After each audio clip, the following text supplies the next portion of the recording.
The Magic Shop. Hello there, wandering soul. Did the winter bring you here? Oh, they must have did. Well, you are here at the perfect time. What are you doing? Come closer, come. It's more cozy here.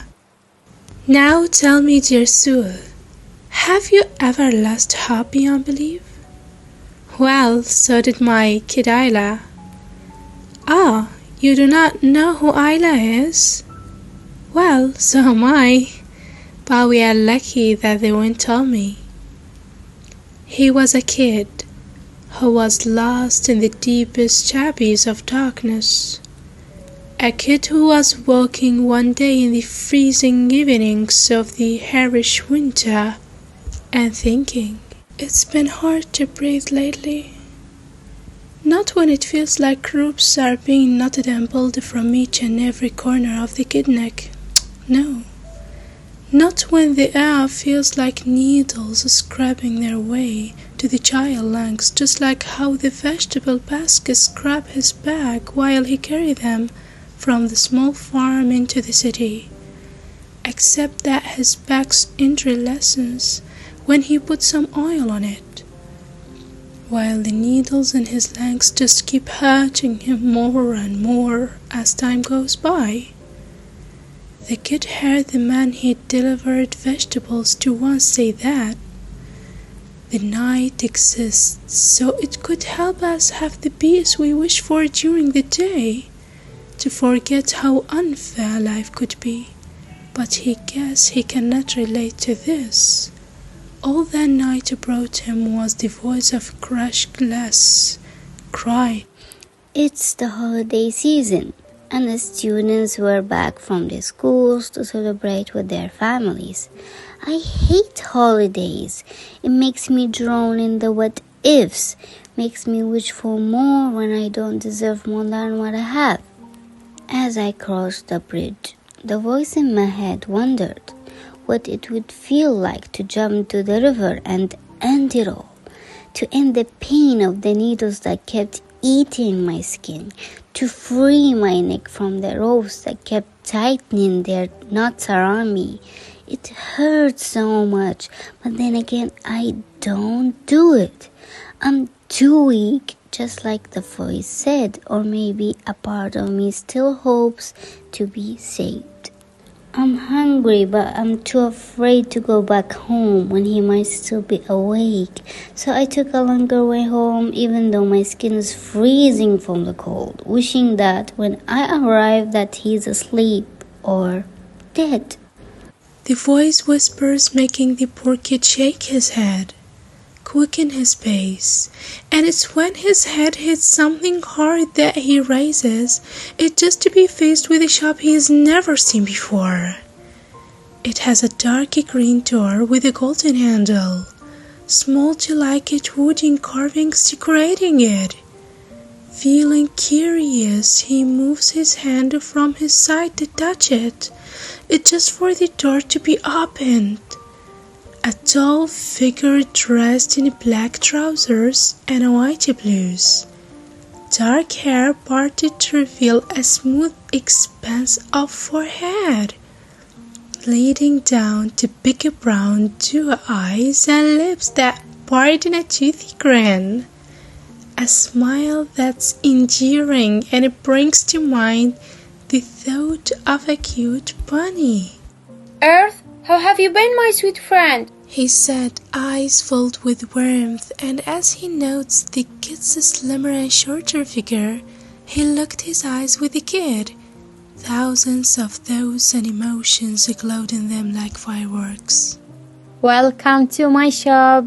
Can you give me the pleasure of accompanying me on a cup of warm drink and some cookies as the holiday special service? He says, and before the kid could say anything, his stomach growls, making him flustered to say anything. Earning a fond smile from the mysterious man as he opens the door wide for him. And he is so surprised by the match of flowers that he is faced with. Bright and soft colors in the contrast of his white and black attire. not to mention that it was raining outside.